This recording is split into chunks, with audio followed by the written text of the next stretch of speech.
Hi, Dana. We got some all-new video that a lead investigator testified under oath shows Tyler Robinson on the campus before, during, and after the murder of Charlie Kirk. That state agent testified that on the morning of the shooting, Robinson is seen wearing shorts, walking toward the center of campus where he allegedly interacted with Turning Point USA before Kirk's death.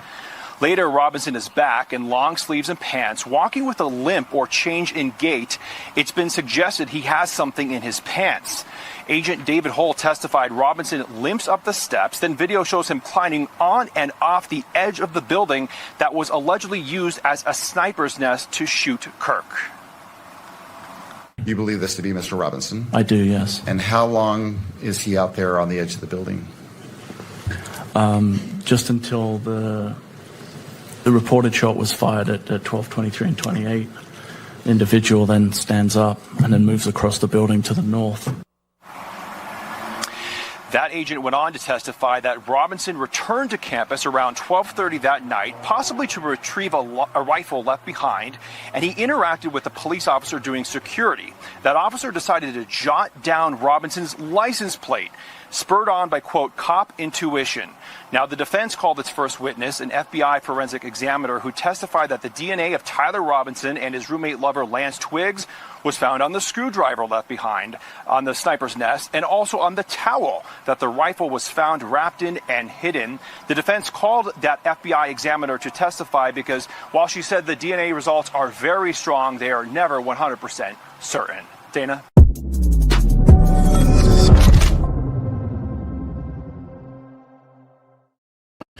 Ladies and gentlemen, the truth shall set you free. You should always search for truth. Sometimes you have to ask hard questions in order to get to the truth, and it's important to ask those questions. There's nothing wrong with asking questions. What's wrong is when you refuse to accept the truth that is in front of your face. What's wrong is when you deceive people knowingly for profit. What's wrong is when you poison the minds out of vendetta and vindictiveness against a widow, which is against my religion, by the way, against Christianity. There are multiple verses about how you should treat widows and certainly how you should treat the truth. And we have done our level-headed best on this program to keep our head above water in the torturous 9 months since Charlie was murdered by a left-wing Antifa-connected troon on a rooftop in Utah. And we've always believed that. We've been okay with people saying, well, what about this and what about that? Because it's important to get to the truth. It's important to ask questions about all of these things, whether it's JFK's assassination or Donald Trump and Butler or why we went to war in Ukraine or Iran. Like it's fine. When you have the evidence in front of you, when the evidence has been revealed, it is a good faith and honest effort to then process it morally and to accept the conclusions in front of your face. To continue a fraud, to continue a conspiracy theory, or to continue to mislead is immoral. It is an immorality. It is a blight against a family that's already suffered enough. It is to visit further pain upon the Kirk family and the movement that Charlie built. And so that's what we're going to do today. I have tried my level-headed best to stay the hell out of the drama that has been fomented about all of this.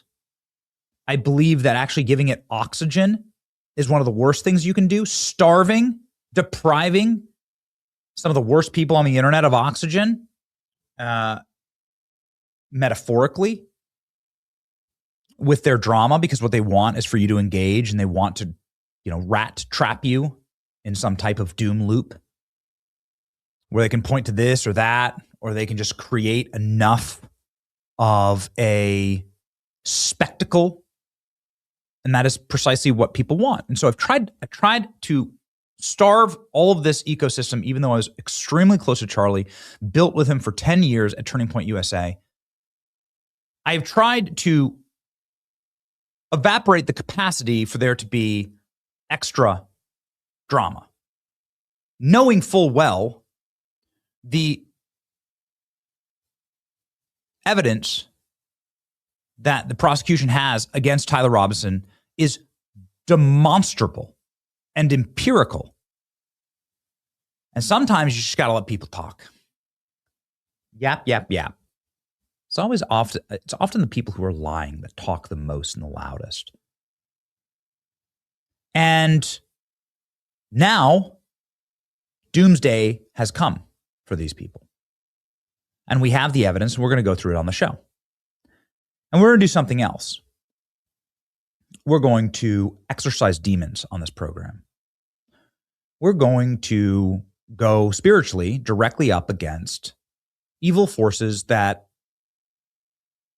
as far as I can tell, and I can't conceive of anything other than the forces that have been sowing division and distrust and confusion during these torturous 9 months where we haven't had all of the evidence released, and we have only seen a scintilla of the evidence that the state has against Tyler Robinson. We haven't even gotten to the trial yet.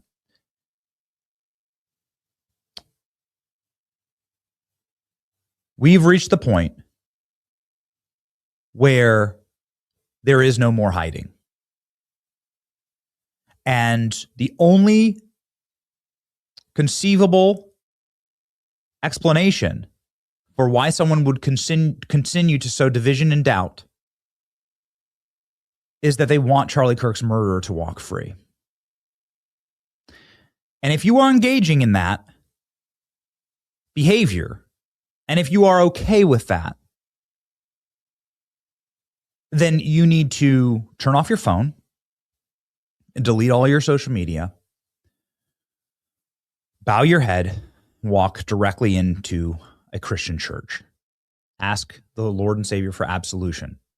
Consult a religious professional, your pastor, hopefully somebody who is a man of faith, and begin a deep and profound soul search for what is truly righteous before God. Because let me tell you what's not righteous. Let me tell you what's unrighteous before God. The torturing of a widow who has already had to deal with the most torturous event that anybody could imagine. And so it is our honor, in fact, to defend the widow, as the scriptures command us, and to seek truth. It's all we've ever wanted on this channel. It's all we've ever asked for on this channel. And you can go back and check the tape. This channel has only ever asked for the truth. And now that we have it, it is incumbent on us to believe it. Here we go. Today is Wednesday, July 8th, 2026. Charlie Kirk trial has been blown wide open with brand new footage released. We'll play you the full footage on the show in moments. Florida judge has nuked foreign Judge Sparkle's ruling against Donald Trump. That's fun. We'll be joined on the show today by Representative Wesley Hunt, Representative Nick Langworthy, and Chris Burnett will be joining the show. My name is Benny Johnson, and this is The Benny Show. We have had our coffee this morning. Blackout coffee, of course, was in our cup. It is now empty. That is too bad for me. I wish that I had more blackout coffee. Maybe we should just put a coffee pot bubbler right here on the table, because I do drink an obscene amount of coffee. Blackout coffee is what I drink every single day. It is packed full of caffeine that I need to keep going in the order of fighting the communist and in order of seeking truth. It takes a lot of energy to do these things. You should grab a bag of blackout coffee today, not just because of the caffeine, but because this is a proud American company that makes coffee right here in America, not too far from where we broadcast every single day. Go to blackoutcoffee.com/Benny. Use coupon code Benny for 20% off your first order. That's blackoutcoffee.com/Benny. Go today. All right.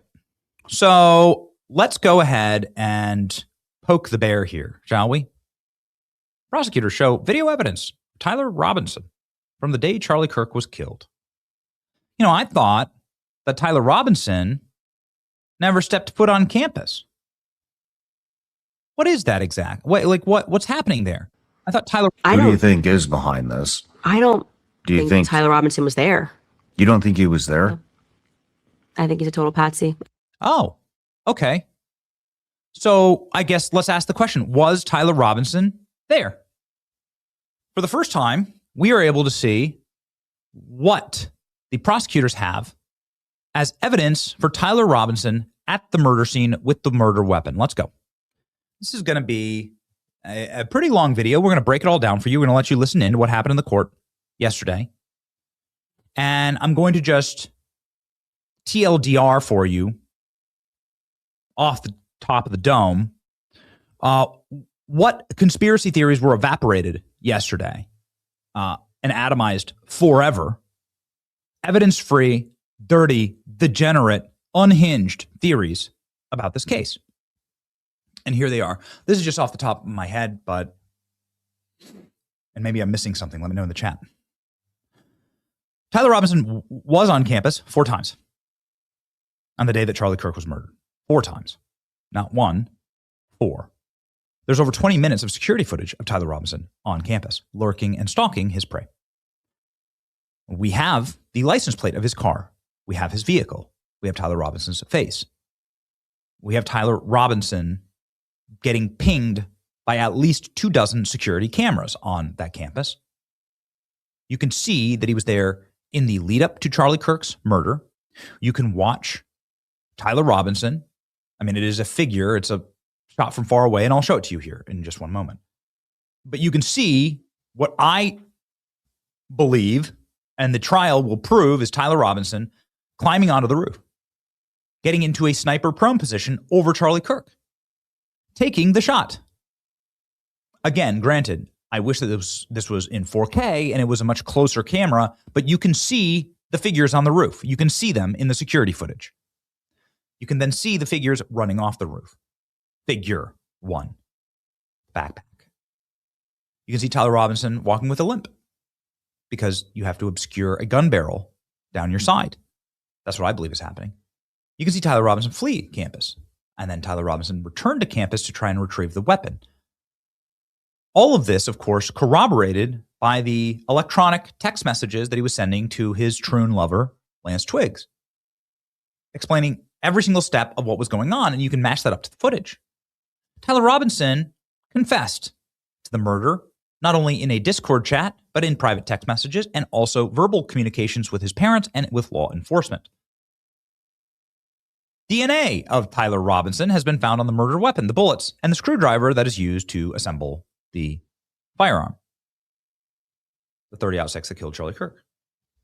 The medical examiner in the preliminary trials has confirmed that Charlie Kirk was killed by a gunshot wound to the neck, not by an exploding microphone from Israel or Egyptian plane, whatever.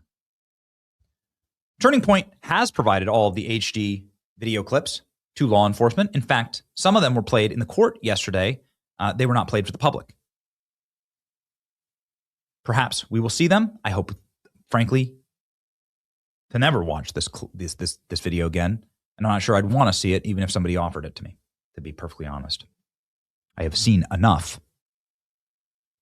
The security footage captures, of course, multiple other extemporaneous and important empirical elements of the murder, including the car that was registered to Tyler Robinson, a license, the specific car itself, not just a gray Dodge Challenger, but a specific style of wheel base, wheel well, and hubcap on the vehicle. All of these things critically important to assess that this was actually Tyler Robinson's vehicle on campus, on site, and then the murder weapon being taken by Tyler Robinson off-site and stashed away. All of that now has been proven in court and shown to the public for the first time.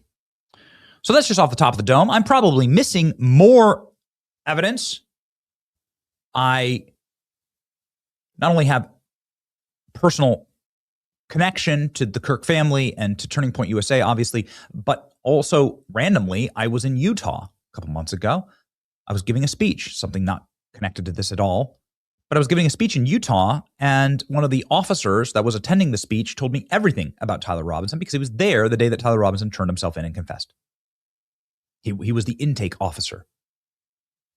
He wasn't allowed to speak on the record because he wasn't allowed to speak to media because there's been a total and complete lockdown by the judge, I think wisely, frankly, of all of the evidence here. And now that evidence is pouring forth onto the public. Let's play it. Let's go. Here's what happened in the court yesterday.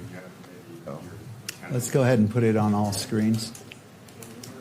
No, I appreciate it. Is so it is admitted and may be published to the screens. And just want to make sure it's on your screen, Agent. All right. All right. Mr. Sturgill, you may proceed. Appreciate that, Judge. Thank you. Go ahead. Okay, what are we seeing here, Agent Hall? That's the vehicle that is believed to belong to Mr. Robinson arriving in the parking garage on campus. At what time in the morning? What time of the day? It's approximately 8:30 in the morning on September 10th, 2025. And what leads you to believe that this particular vehicle belongs to Mr. Robinson? Information that was provided regards to driver's license and Department of Motor Vehicle records. The vehicle fits the description of a vehicle owned by Mr. Robinson. Is there anything unique about that vehicle that stands out to you? The shape of the vehicle is very distinct, but predominantly the wheels were very distinctive on this version of the vehicle. Now what do we see? The driver of the vehicle exits the vehicle and then walks on foot to exit the parking garage. It's the individual in the red T-shirt and the shorts and the shoes. And do you believe you recognize who that person is? Yes. Who is that? I believe that's Tyler Robinson. All right, and where does he go from there? He heads out of the parking garage on foot into the campus and actually goes to the quad area of the campus. At that time, he makes contact with some representatives from TPUSA. By quad area? Sorry, the amphitheater is what I've previously referred it to. All right. So he goes up on campus, visits the amphitheater area, the courtyard or quad. Correct. And then what do we see here now? He returns on foot back to the same vehicle. And what time is he returning back to the vehicle? It's about 9:25 a.m.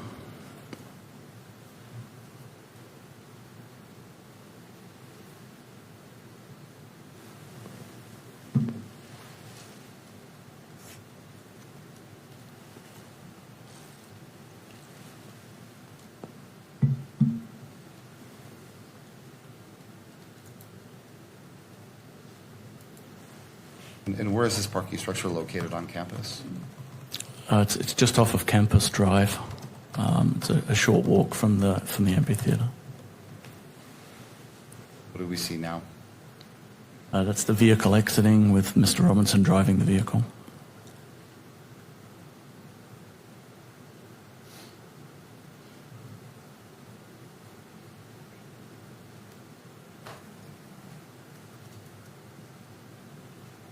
Now what do we see? This is Mr. Robinson returning to the campus on foot from the neighborhood to the northeast. You can see he's wearing the same clothing as in the previous video. And he's carrying a blue backpack. Describe the clothing. It's a maroon-colored T-shirt with gray or olive-colored shorts and then Converse shoes. And what time did he return to campus? Just after 10 a.m. And does he leave the parking structure eventually? He does, yes. Okay. And during this visit, do you know where he goes after he leaves the parking structure? Yes, we were able to track his movements on campus. He went to Chick-fil-A in the Sorensen building and purchased some food, sat and ate the food. Then, I'm sorry. Where did he purchase the food from? Chick-fil-A in the Sorensen Center. And where is that in relation to the amphitheater or the courtyard? It's kind of on the northeast side of the amphitheater. It would be on the upper back edge of the amphitheater, furthest away from where the tent was that Mr. Kirk was in. And from there, where does he go? From there, he moves across campus, out across Campus Drive into a wooded area on what would be kind of the northeast side of Campus Drive. Then returns back onto campus. We noticed at this point that he's no longer carrying the backpack that he was originally wearing. He moves through the Gunther building and the computer science building And then, I'm sorry? And then goes where? Then goes across to the railing that gives access to the roof of the Losi building. From there? From there, he comes back down the stairs and walks off campus from that point. And about what time was that he left campus that second time? Do you know? I believe it was approximately 11 a.m. or just after, if I recall. I could verify from my notes if you need an exact time. Yeah, if you don't mind. That'll help you remember, refer to it. Don't read it out loud. Just let me know when you've had a chance to look at that, would you?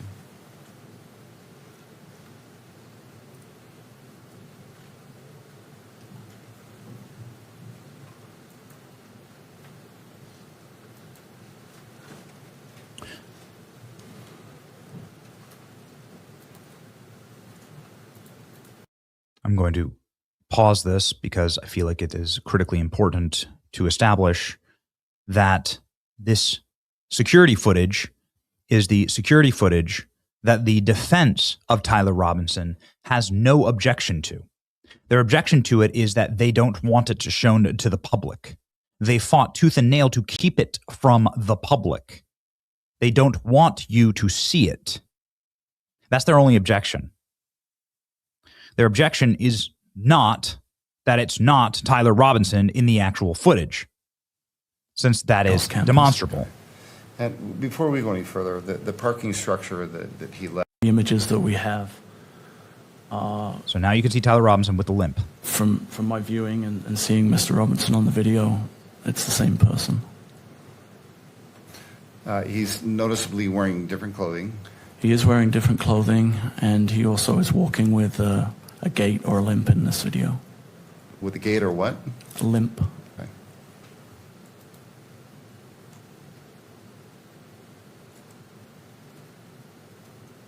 Now what do we see? So this is Mr. Robinson coming up the stairs of the parking structure. Again, he seems to be having issues walking.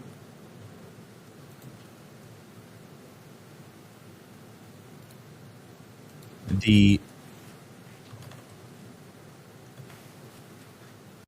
theory of him having issues walking here is that he has his grandfather's 30-06 non-collapsible barrel down the side of his pant leg, and the rest of the firearm disassembled in the backpack. Now, as has been proven in, I don't know, hundreds of thousands, dozens of videos, I don't know, thousands of videos, you can assemble this rifle in seconds if you know what you're doing. And Tyler Robinson was somebody who avidly hunted and used and trained on this rifle.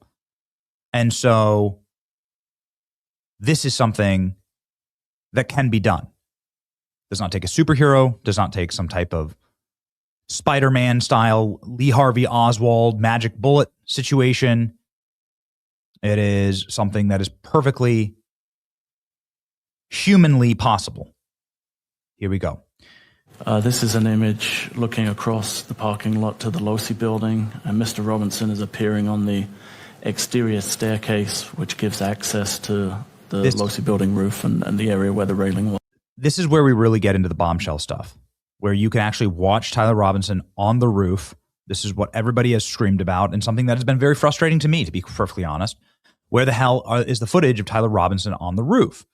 Where is the footage of Tyler Robinson? I mean, presumably you'd be able to see him. You were able to see Matthew Crooks and Butler. People were filming him. Nobody did anything. But where's the footage of Tyler Robinson on the roof? Well, here it is. Again, I wish that there was more of it. Perhaps there is.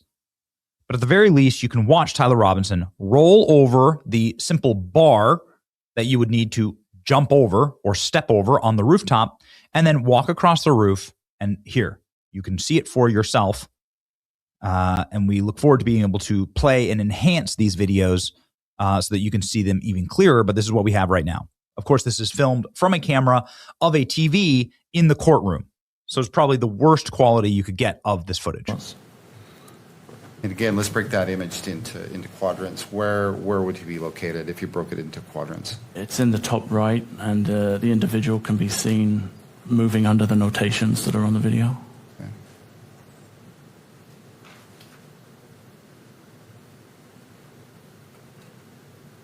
Okay. And what time is this?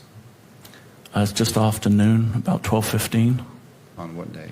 on September 10th, 2025. Okay. What just happened, or what did we just see happen? The individual actually kind of rolls over the railing onto the roof of the Losi building. All right. Go ahead, sir. And again, in the top left corner, the individual is now seen running across the rooftop of the Losi building to what would be the southwest corner of the building, crouching down and then crawling to the corner of the building. And this is at what time? Around 12:23. I think the timestamp on the video is 12:22. On the 10th. On September 10th, yes, So we're 2025. clear. This is the roof of the Losi building. Correct. Can you still see that individual? Yes, you can, laying prone.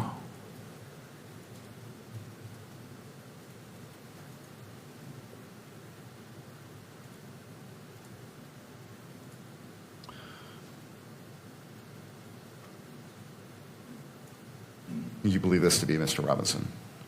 I'm sorry? You believe this to be Mr. Robinson? I do, yes. And how long is he out there on the edge of the building? Just until the reported shot was fired at 12:23 and 28. The individual then stands up and then moves across the building to the north. Is that what we're seeing happening right now? It is, yes. And they move behind the atrium area on the rooftop to the northeast corner where the white triangle is. Do you see Mr. Robinson now? I do, yes. He's just arriving at the corner of the building, almost the top center of the image.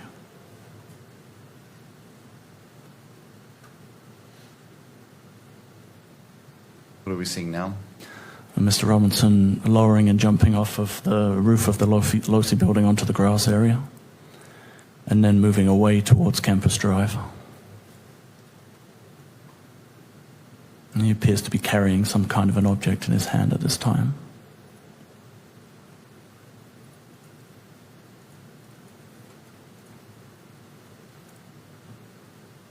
So he's approaching, Campus Drive. and again, broken into quadrants. Where is he currently? Be in the top right quadrant. And the time? It's 12:24 and 42 on the timestamp. What do we see now? He then crosses Campus Drive and drops down into the wooded area on the far side of Campus Drive. And that is located in what part of the video? What quadrant? It would have been just off center on the top left side. So, ladies and gentlemen, there it is. And this is what we have so far, 13 minutes of security footage proving that Tyler Robinson was on campus that day. That a figure that the investigators say, and that I, of course, believe to be Tyler Robinson, is on the roof with his backpack, crawling upon the roof into a prone position, a sniper position, over Charlie Kirk in the Turning Point USA event, firing the shot, and then fleeing the scene immediately after. All of this corresponds with Tyler Robinson's text messages and DNA evidence and his own confession that he's made to law enforcement, to his Troon lover, to his parents, to his Discord chat.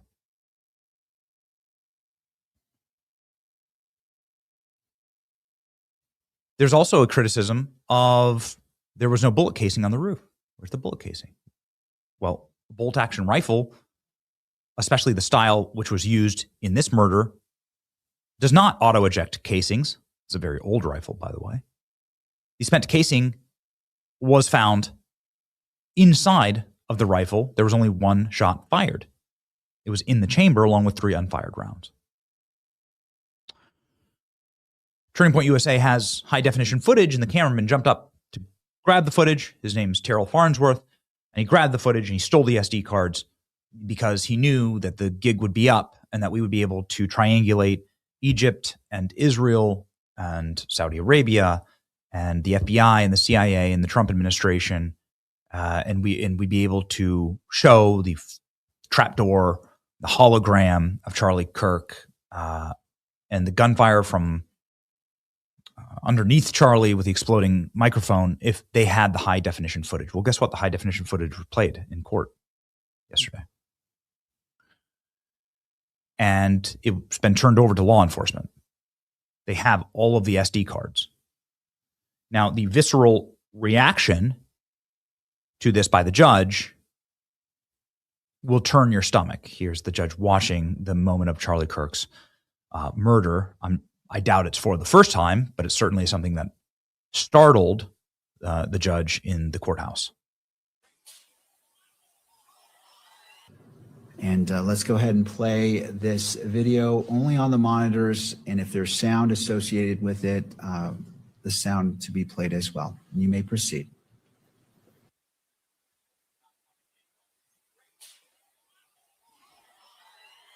That's the judge's reaction.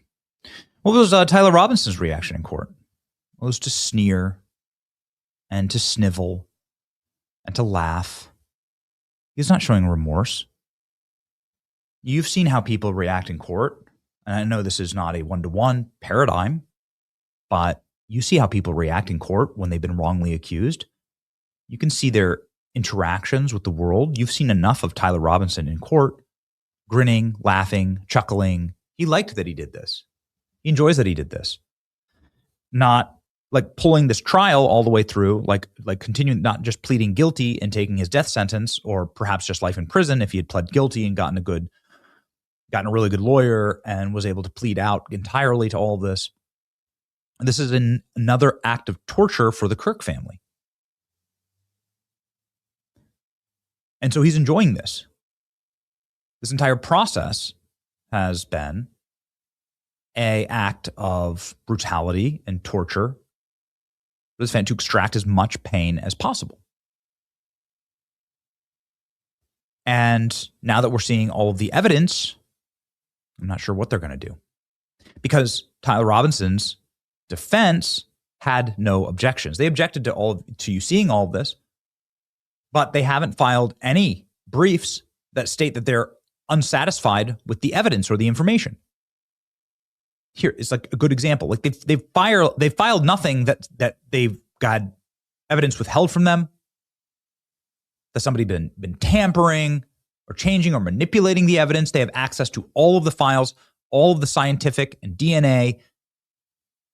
There is a back and forth about the ballistics, about the bullet fragments themselves, which are consistent with the firearm that was used in this murder. But nonetheless, the fragmenting of these rounds is quite commonplace. Talk to any hunter. The power of the rounds. And so where's the argument here? Then where is the defense? There is no defense. It's indefensible. Lance Twiggs will not be testifying in public. That I find very frustrating. Lance Twiggs has yet to be charged and is cooperating as a witness against Tyler Robinson. Perhaps that's why he hasn't been charged yet. Lance Twiggs' DNA is on the murder weapon and the screwdriver that was used to assemble it. That's been found. What's also been found is a wanting Don Jr., who walked into the courthouse wishing to hear the truth.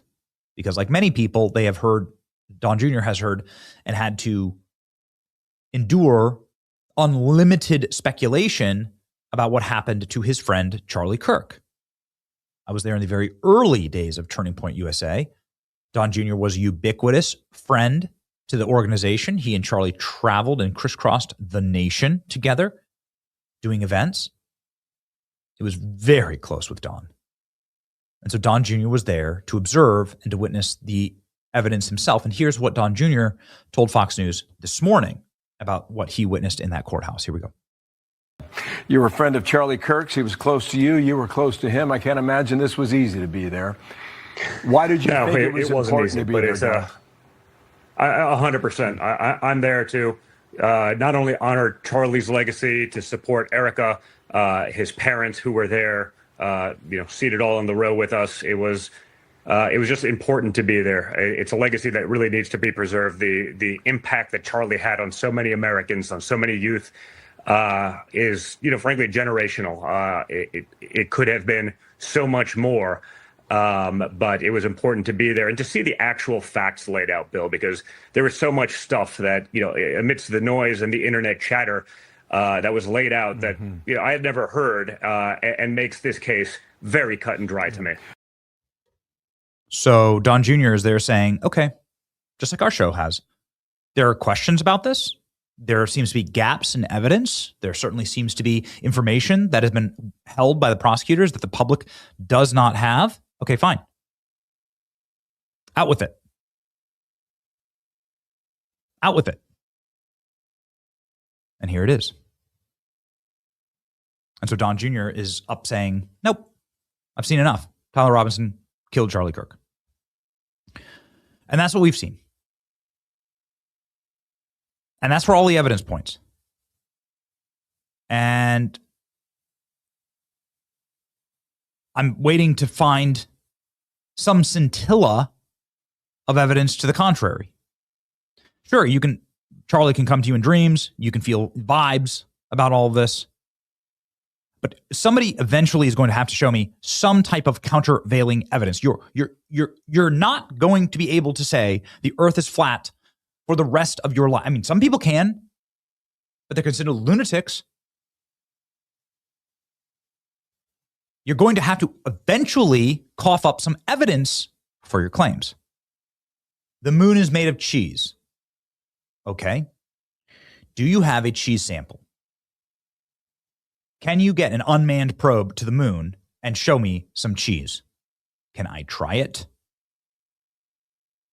Sure, it kind of looks like cheese up in the sky, like a Swiss cheese, but I don't think that's what it's actually made of. I think it's more like rock and dust and thermite or whatever. Nitrogen. That's my guess. Eventually, you're going to have to show evidence that the moon is made of cheese. If you can't do that, then I guess you can believe whatever you want, but you're not living in reality. Is there any evidence that what's been presented here in the prosecution is somehow untrue, or that the greater overall conspiracy theory around Charlie Kirk, that any of that has been proven to be true? No. Tyler Robinson is charged with Charlie Kirk's assassination.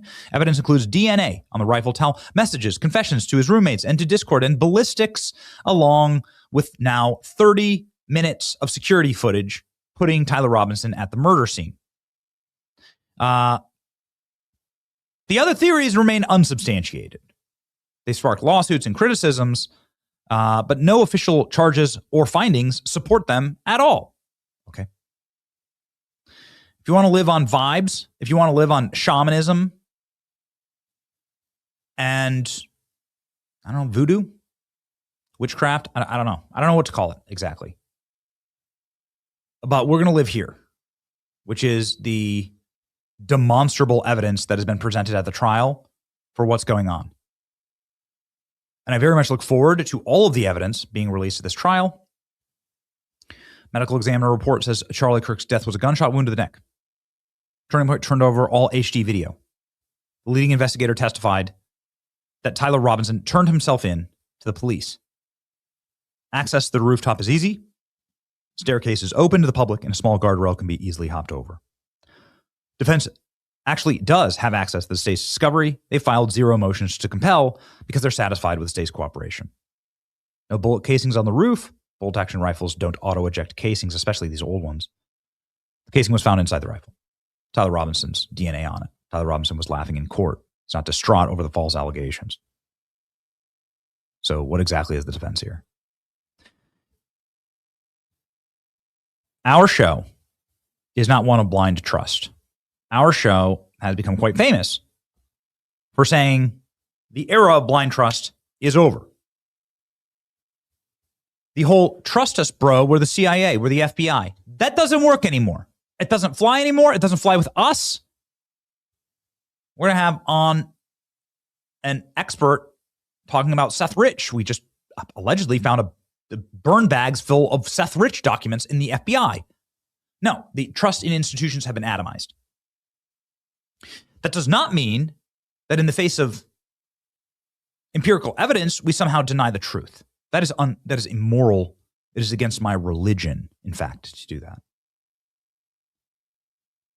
This is the era of show your work. Not trust us, bro. Oh, the Oklahoma City bombing, JFK assassination, 9/11. Trust us, bro. Trust us, bro. We've seen enough. This is the era of show your work. Make it make sense. Architect it out. Put it together. We have AI.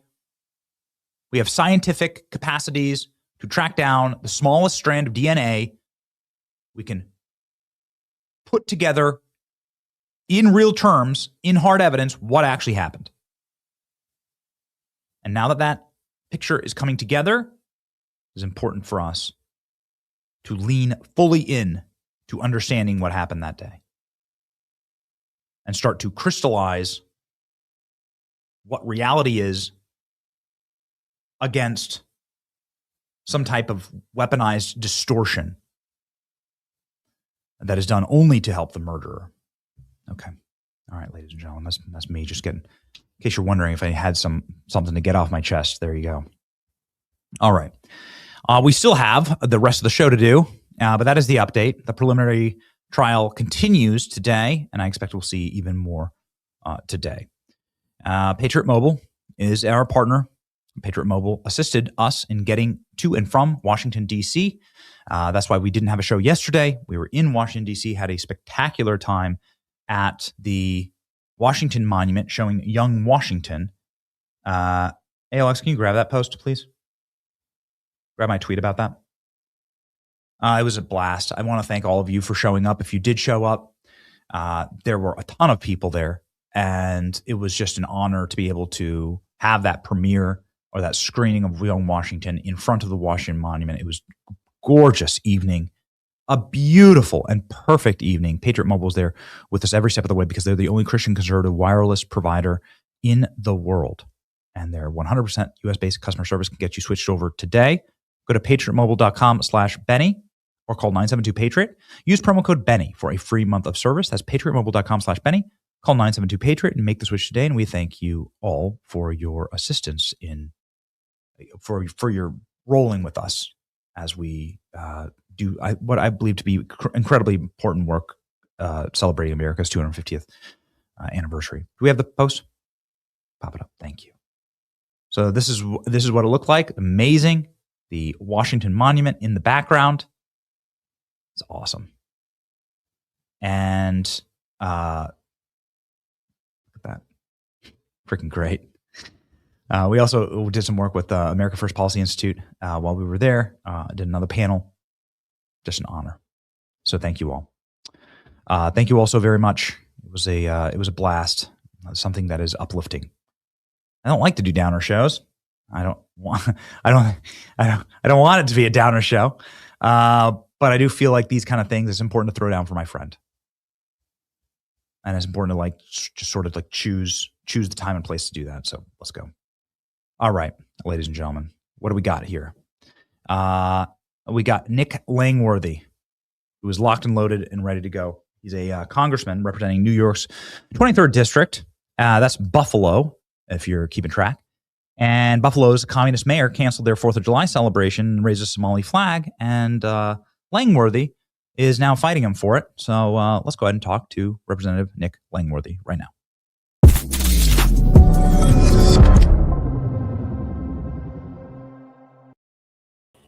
Hi, Congressman. How are you?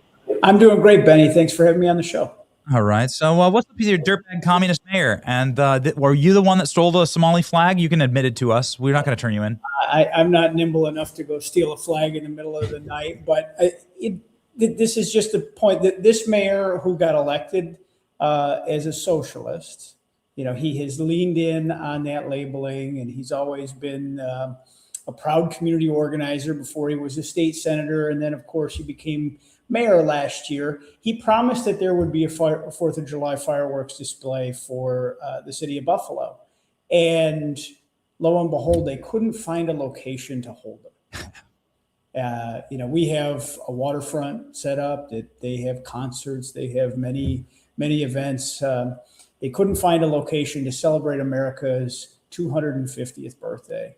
But at the same time, 2 days before, he raised the flag of Somalia over City Hall in honor of Somalian Independence Day. So, and they do that all throughout the year. They celebrate, heritage festivals, and that's fine. But read the room, understand how important America 250 is to people. And he's been getting barbecued, by people of all stripes that say it's just absolutely unpatriotic. I called him out, and of course, his attack dogs have come in the left's coming hard at us, but we're not backing down.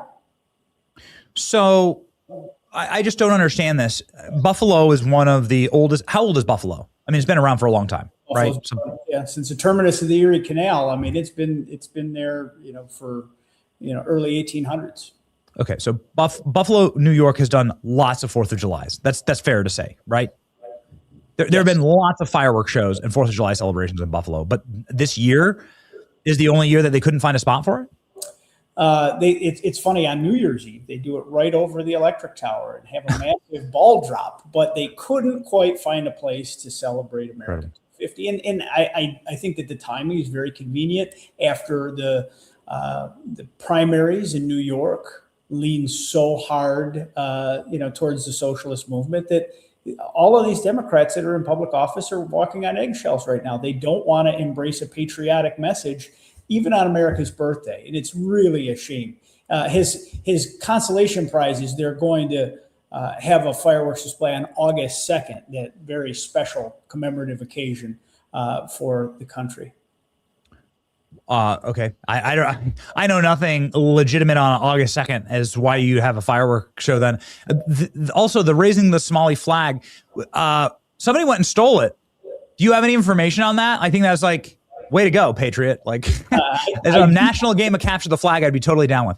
I do not know who stole the flag. Of course, then there was an outrage festival out of City Hall that they had received threats, and they had received so many angry phone calls. And what do you expect?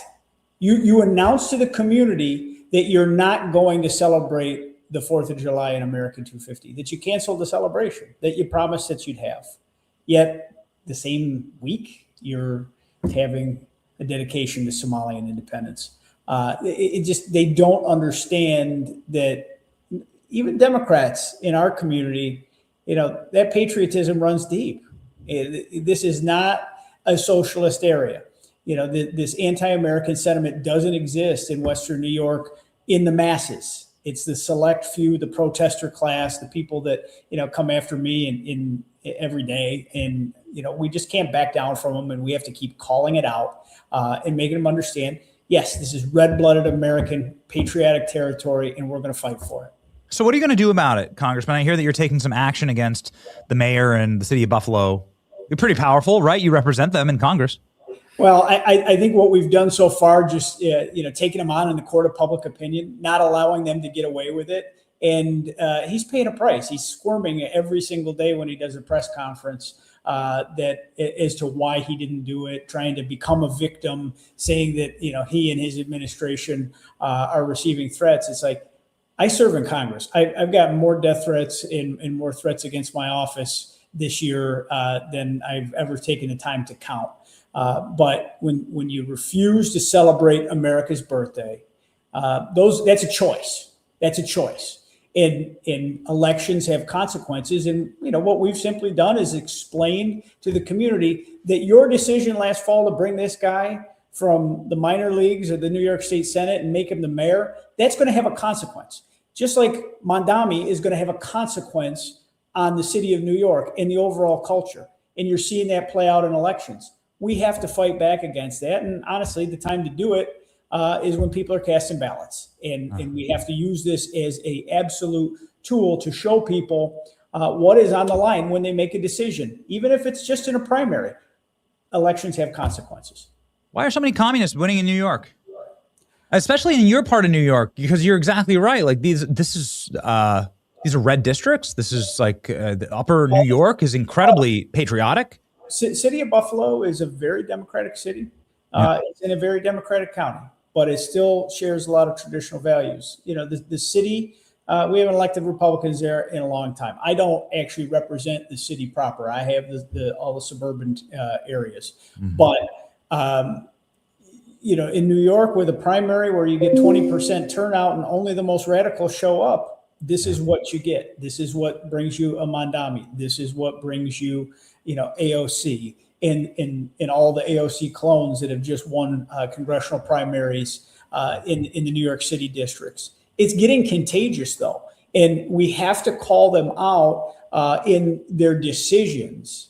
And that's why I thought this moment was really important, to call them out in their decision to not celebrate America's birthday on its 250th, because it just gets too normalized in the day-to-day operations with local media presenting them as normal, responsible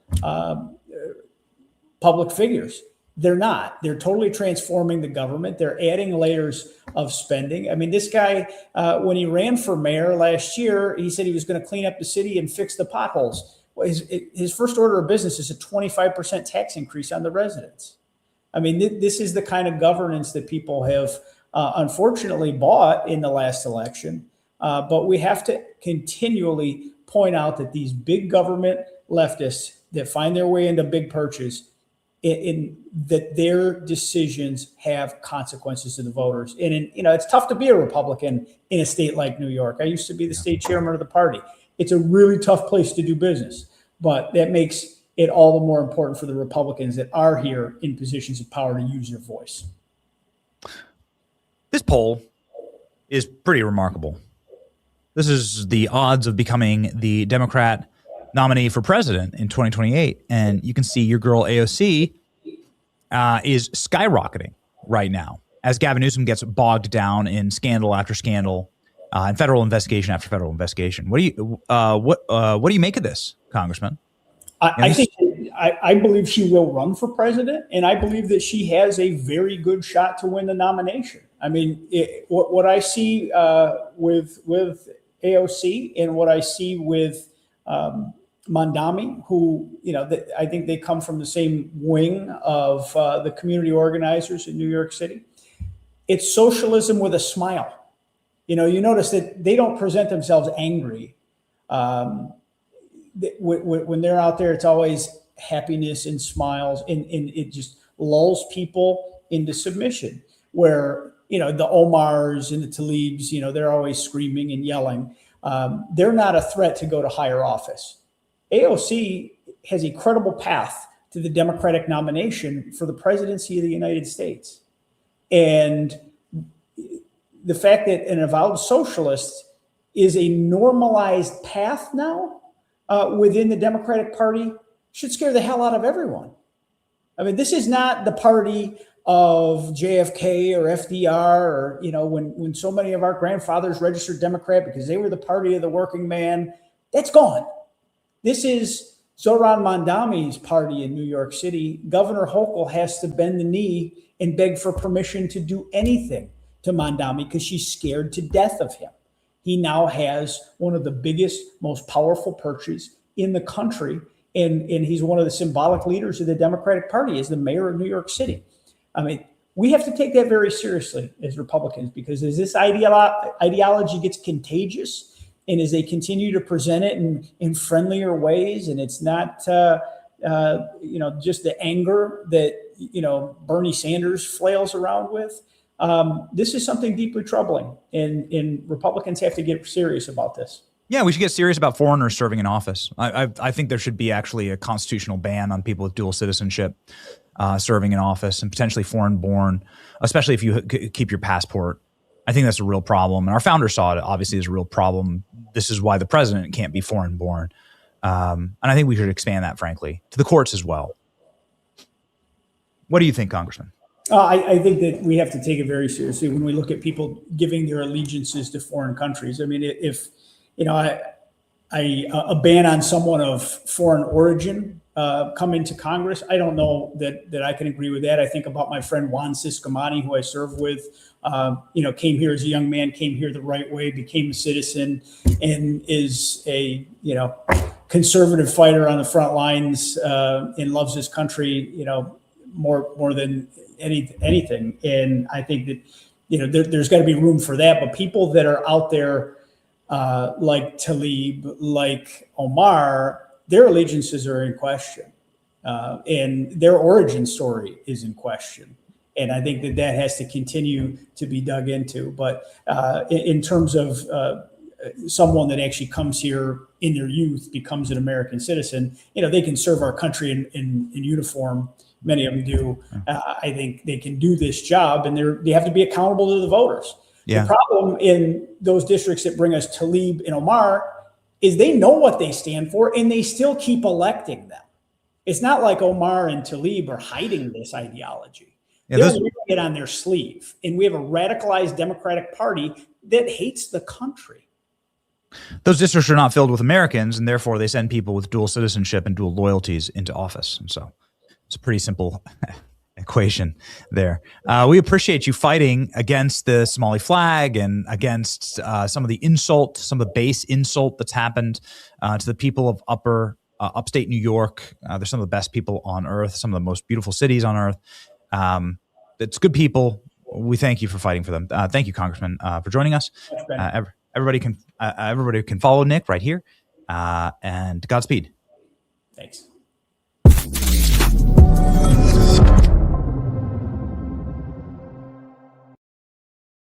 Ladies and gentlemen, Advantage Gold is our partner when it comes to precious metals.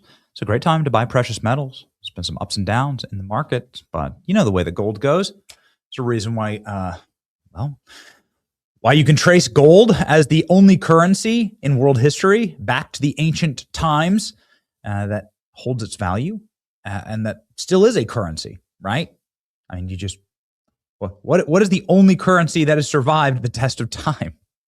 It is actually gold.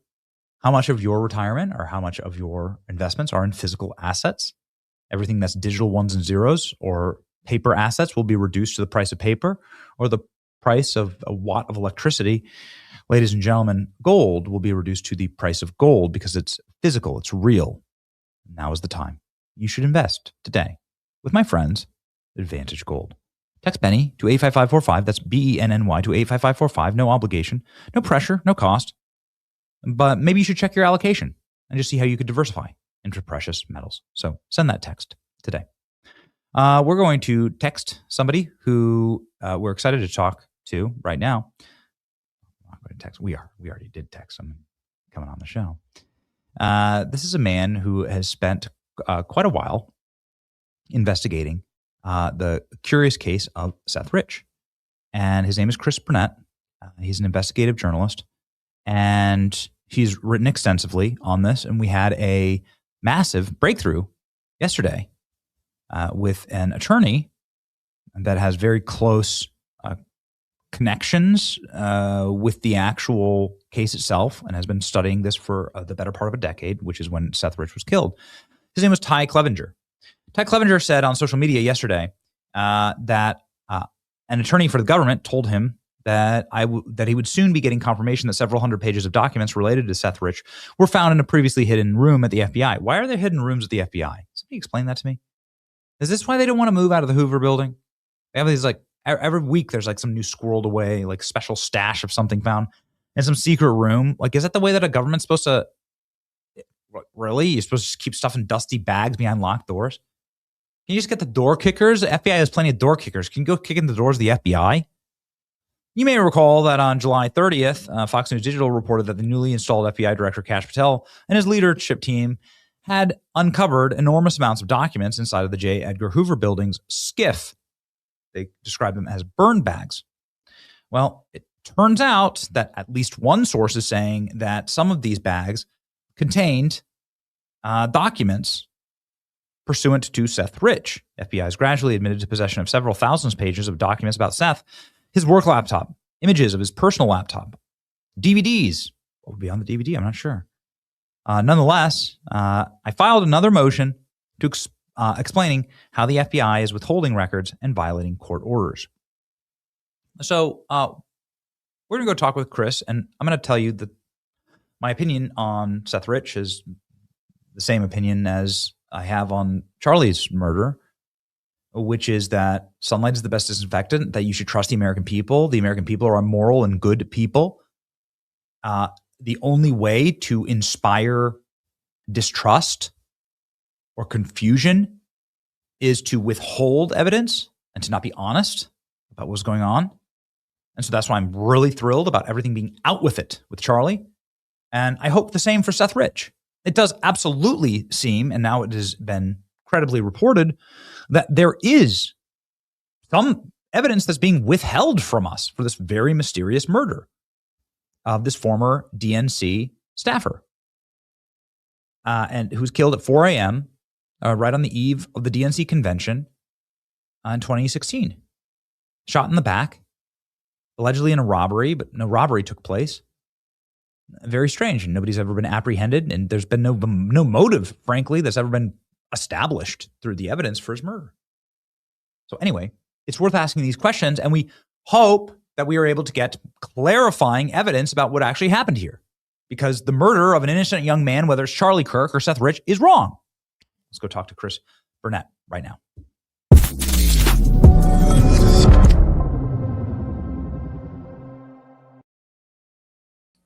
Hi, Chris. How are you doing? I'm good. How are you? Did I summarize that correctly? I'm sure I'm missing an enormous amount of context there, but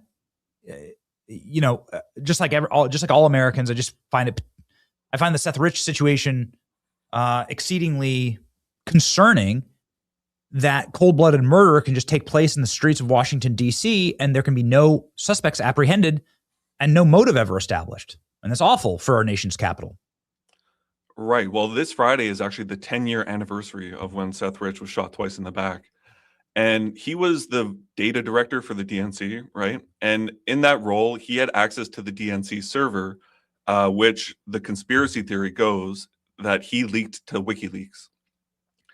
And so this is really, there's two narratives here. There's the official narrative that Russia hacked DNC's servers and gave those servers to WikiLeaks, or a DNC insider, who would be Seth Rich, leaked the DNC servers to WikiLeaks. And his motivation would be that he was a big Bernie fan. He was like a mega Bernie bro. And a lot of people think those emails that were leaked were about like John Podesta or Pizzagate, but what they actually show is Hillary Clinton and the DNC establishment kind of stealing the nomination away from Bernie Sanders. So that would be his motivation here. And this server actually is much bigger than just a leak to WikiLeaks about emails about Hillary Clinton and Bernie Sanders. This was actually central to Trump's impeachment in 2016. Or 2019, maybe. So remember, there's that phone call where Trump was talking to Zelensky and he was telling him, look into the server. And Democrats used that phone call as the basis for impeachment. Basically, this server was the source of a deep state coup against the sitting president. So we don't know if it was Seth Rich that did this leaking.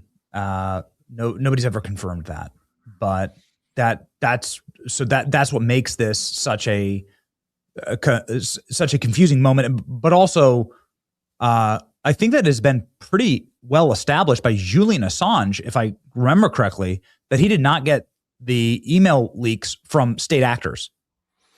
Julian Assange has explicitly denied that the leaks came from Russia. And in addition to that, there's been 6 or 7 people that have come forward under their real names that said Seth Rich gave the files to Julian Assange. Those include a federal investigator who said Seth Rich made contact with WikiLeaks. Those include former UK ambassador Craig Murray, who said he met the leaker in the park. And the leaker's motivation was the tilting of the primary election against Bernie Sanders. Those include Ellen Ratner, a journalist and sister of one of WikiLeaks' attorneys, who publicly declared that Julian Assange told me they were not from the Russians. They were from a source inside the Hillary campaign. They include Seymour Hersh, who is one of the most well-connected journalists in the world. In 2017, he claimed that he had an FBI contact who told him that Seth Rich had made contact with WikiLeaks and offered them the emails. There's a couple more like Kim.com or the private investigator for Seth Rich family, or again, Julian Assange himself has said on multiple occasions that the source was not the Russians. Why would Seth Rich's family sue over this? Why did those lawsuits happen? That's a good question, because originally they did hire a private investigator and they were vocally wanting to solve this. And then all of a sudden they did a complete 180 and said, no, shut it down. Nobody should look into this. Trust the DNC. And the PR person assigned to Seth Rich's family, I believe his name was Brad Bowman. He is like a DNC flack. He's like a PR guy for the DNC. He handled them the whole way. So I'm not going to say that Seth Rich, his family had this motivation or that motivation, but basically they were handled by the DNC party machine. This is an unsolved murder. Right. Nobody has ever been able to find a suspect. Like no, we don't even have like proper descriptions, frankly, of the two men that shot Seth Rich in the back. Even though I guess there's a lot of video cameras around Capitol Hill. I mean, just in an unsolved murder like this, in an information vacuum, it's critical to ask questions. It's critical. That's the only way you're going to get to the truth, quite frankly. And so I guess it just confounds me that we haven't found that nothing else has come of this. Now it seems like maybe we will get something. What do you think about this, Chris? Is this correct? Is this true? Does your reporting show that perhaps the FBI has more empirical evidence about what was really going on here? Right. Well, that's the reason why I'm on today, because there was a big development in this case yesterday after 10 years of fighting. So the hero in this case, his name is Ty Clevenger. He's an attorney, and he has spent the past 5, 6, 7, 8 years suing the FBI and the DOJ, litigating FOIA requests over Seth Rich documents. And so kind of the timeline of his battle with the FBI has been in 2017, the FBI denied all involvement in investigating Seth Rich. They said, no, this was just a local murder. We don't investigate local murders. We did not look into this. And so ABC News reported that the FBI is not involved in the Seth Rich case. And in a 2018 sworn testimony, FBI Chief David M. Hardy testified that A, the FBI did not investigate anything related to Seth Rich, and B, the FBI was unable to locate any records about Seth Rich. So that's where we started, is that the FBI denied that they ever looked into it at all. And then because of attorney Ty Clevenger and his ongoing battle, the FBI then acknowledged that, yes, they did have files about Seth Rich, but they couldn't find them. Then in 2019, the NSA admitted that they collected 32 pages of correspondence between Seth Rich and Julian Assange. So that says to me that the NSA has records of communications between Seth Rich and Julian Assange. So if Seth made no attempt to contact WikiLeaks and it was the Russians that contacted WikiLeaks, then why does the FBI have those records, right? And that's still just 2019. Getting through that whole FBI saga, we go to 2022, where the FBI then acknowledged, so the first it was NSA, now it's the FBI acknowledging that they have more than 20,000 records about Seth Rich, including his laptop, his work laptop, a tape drive, and a DVD. And the FBI for years, they denied they had these files. Then they came out, they said, yes, we have these files, but we need to keep them secret for 66 years in the name of national security. Again, if he was just mugged in a park and it was a random act of violence, why is the FBI keeping these files secret for 66 years under national security, right? Of course. What explanation would there to be for the FBI to have any of this evidence at all? Wouldn't the evidence immediately go over to the investigators for the DCPD? Why is the FBI? Why is the FBI squirreling all of this away in a locked safe? Doesn't make any sense. Right. And they've been fighting very hard. So in 2022, they admitted they had these files. Then in 2023 and 2024, a judge compelled them to go through the files and to prepare them for disclosure. And they fought the judge. And then the attorney he actually filed a motion to hold the FBI in contempt because they were ordered to produce these documents and they did not. And so they were really, really dragging their feet, and they were really did not want to produce these documents. And so this brings us to 2025, when Dan Bongino, who was the deputy director of the FBI, of course, he said he found a secret room in the FBI full of Russiagate evidence, thousands of pages of classified files intended for destruction. These were files in what were called burn bags. So they were going to squirreling this evidence away to burn it in a secret room. And this was evidence, again, about the whole Russiagate investigation, which was called, I believe, Crossfire Hurricane. Okay, so mixed in with all of the evidence inside of those burn bags or in that secret and locked room was the Seth Rich files. Is this what is being architected here? Exactly. And so why would a bag containing thousands of Russiagate files include hundreds of files about a random mugging on the streets of DC, unless, of course, Seth Rich leaked those files to WikiLeaks, which is, again, the conspiracy theory, which is increasingly looking likely. So the new development here is that yesterday, Ty Clevenger, the attorney in this case, he came out and he received word from the FBI that hundreds of these files were found in the burn bag. And then Congressman Tim Burchett of Tennessee, he has been the first congressman to stand up and call for an open investigation into Seth Rich and for the FBI and Kash Patel to release all of these files. And so I give a lot of credit to this congressman, because for the past decade, even no congressman, no senators, not even Donald Trump, not JD Vance, nobody would call for the Seth Rich files to be released. And finally, after 10 years of fighting, the dam is breaking, and there's a formal letter requesting that Kash Patel step up and have some transparency finally. So simply to protect my ignorance on the program, I don't know what happened with the full WikiLeaks leak. Julian Assange has offered $20,000. Is that correct? Like to help solve the Seth Rich murder mystery. But I do know this because I've read through all of the documents. Whoever leaked them, the documents are authentic, because of course you can tell by the reaction of Hillary Clinton and the DNC that they are authentic. And then you can also tell because the documents prove what we know to be reality, which is that Hillary Clinton was working with Fusion GPS in order to smear and slander and pay for a dossier on President Trump that was created using Russian disinformation in order to smear Donald Trump as a Russian agent.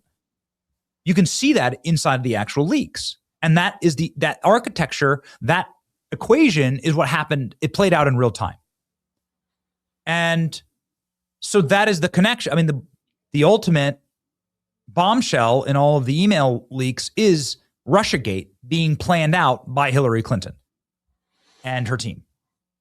Right. And exactly at this point, the cover-up is becoming almost more of a crime than the actual crime murder. Like, this is again, and this is why it's called a conspiracy theory. It's because it's a conspiracy of top DNC officials, including Hillary Clinton, to essentially murder Seth Rich in cold blood is the conspiracy theory. And I believe that's what happened. I don't believe he was a victim of random mugging.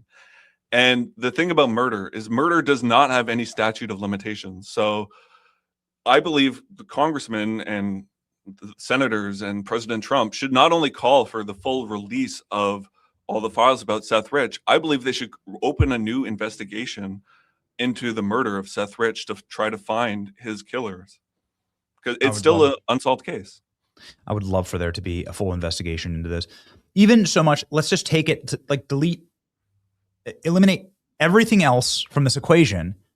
When you send your children to Washington, D.C. to work, please put this photo up, Klein. Thank you. Here's a photo of Seth Rich. You would never see, by the way, like a Democrat dressed like this today. Like this guy he was from Nebraska, seemed to be like a total patriot, seemed like a totally decent dude. Good young man. You send your children to Washington, D.C. on like just a pure human level. You should not want them to be murdered at 4:20 a.m. in what is a relatively safe neighborhood in Washington, D.C. For no reason. There should be more effort into assuring Americans and the parents of these children that this won't happen to my kids. So just on like a basic human level, they should reopen this investigation. Absolutely, Chris. Absolutely. Right. Well, Seth Rich was a beautiful man. He was a patriot. And the last post he made on Reddit before he died actually was talking about how he wishes he could buy more American flag apparel. Wow. Which was just so sad. It's crazy. Yeah, and I mean, he really believed in what he fought for. Like, I'm not a Bernie bro, but I totally respect the fact that Seth Rich just wanted a clear, transparent primary, right? Yes, he didn't want Hillary Clinton to like steal a primary using underhanded tricks. And he was shot in the back twice for it. You can follow Chris's reporting right here. And Chris, I hope that you are able to come back on the program soon. And I would encourage everybody to subscribe to Chris Burnett's Substack right there as well. You can see the link there. You can also send tips if you know anything about this. I would love nothing more than for the murder of this young patriotic man, Seth Rich, who has more American flag apparel than I do even. It's embarrassing, frankly, to me, to be solved. So thank you, Chris. Godspeed. Thank you very much.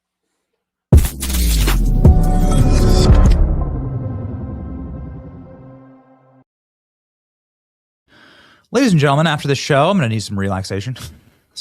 I've talked about a lot of murder on this program, quite frankly, and murder from very evil forces, and the evil forces surrounding and trying to protect or to distract or to absolve the murderers. It's horrible.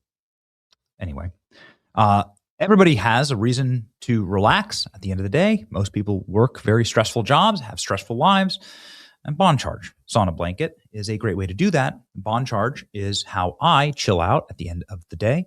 I don't have room for a sauna. Most people don't have room for a sauna. I know that's all the rage right now in the medical field, but like saunas are incredibly expensive. They take up a ton of space. And I have 1 million kids. And my kids got to get bunk beds. So it's like, where's the room for the sauna? Exactly. Anyway, the point is that you could unwind the same effects of a sauna with the sauna blanket. You can burn calories. It helps detoxify. It helps you feel euphoric. Good for your skin. Good for your soul. It wraps around you and gives you that wonderful red light that is so good for your health. You should go order today. Bond Charge ships worldwide, and all products are HSA and FSA eligible for pre-tax savings of up to 40%. Free shipping on every sauna blanket and a 12-month warranty. Go to bondcharge.com/Benny and use a coupon code Benny to save 15%. BONCHARGE.com/Benny. Use coupon code Benny to save 15%. Okay. That's going to be our show for today. I mean, I guess we could touch on Mitch McConnell. You know, I mean, and like if you want one more conspiracy theory, yes, that Mitch McConnell called me last night. Yay. Mitch McConnell, he called me. He told me, please, God, oh, please, let me just vote for one more Ukraine war. That's what I need. Just one more time. Give me just one more aid package to Ukraine. And I said, you know what, Mitch, I will go and I will do that.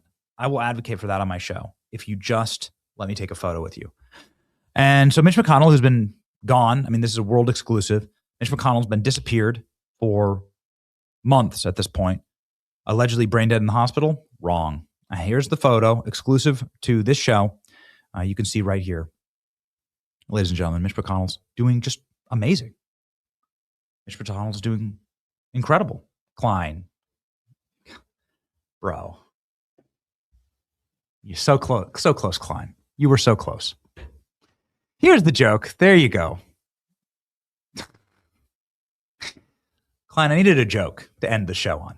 It's obvious this was what I was going for. But there we go. There you go. Here it is. The actual like photo of me and Mitch McConnell. Mitch McConnell has been disappeared. Apparently he's having conversations with people. I don't know if I believe that, to be perfectly honest. But ladies and gentlemen, maybe we can all have a laugh knowing that our Washington, D.C. establishment will do anything to cling to power. And, well, we don't wish any harm on anyone. The most righteous and kind thing that anybody could do would be to demand that Mitch McConnell resign immediately. He was found unconscious, on life support, taken to the hospital. He hasn't been seen in over a month now, clearly not able to serve the people of Kentucky. It is like a hospice care in the Senate, and it is enraging that this is how our federal government works. These people can cling on for dear life in order to just F over the Trump agenda. It's extremely frustrating. So let's absolve all of this with a verse of the day and call it good. From Galatians 5:13. You, my brothers and sisters, were called to be free. Do not use your freedom to indulge the flesh. Rather, serve one another humbly and in love. Let us practice our freedom and our free thought to ask the correct questions, to search out truth when truth is presented to us, to embrace it, and to serve one another. To not viciously attack one another, but to be in service of this great task, the building of Christ's kingdom. And that is the task that we have set before us. Our best way to do that is to preserve our nation that has been gifted to us by greater generations, to do so for, well, our children. That is the major motivator of this program. And we pray that you will join us in marching towards that end, onto victory that is assured. It's your boy Benny. See ya. It's the Benny Show, where the truth gon' be. Faith and freedom on your TV screen. Stand up strong, battle through the night. The Benny Show's here, bringing liberty to light. From the speeches to debates, Benny sharp like a blade. Cutting through the lies, watch the truth cascade. With the warrior's heart, this man never fades. You know it's prime time when Benny invades. From saving the nation to stories untold, the Benny Show's a storm, see the truth unfold. Stay in the loop, let freedom take hold. Salting all the libs, soul never sold. It's the Benny Show, where the truth gon' be. Faith and freedom on your TV screen. Stand up strong, battle through the night. The Benny Show's here, bringing liberty to light. Liberty to light. Bringing liberty to light. Liberty to light. Bringing liberty to light. From the speeches to debates, Benny sharp like a blade. Cutting through the lies, watch the truth cascade. With the warrior's heart, this man never fades. You know it's prime time when Benny invades. From saving the nation to stories untold, the Benny Show's a storm, see the truth unfold. Stay in the loop, let freedom take hold. Salting all the libs, soul never sold. It's the Benny Show, where the truth gon' be. Faith and freedom on your TV screen. Stand up strong, battle through the night. The Benny Show's here, bringing liberty to light. Bringing liberty to light. Bringing liberty to light. Bringing liberty to light. Bringing liberty to light.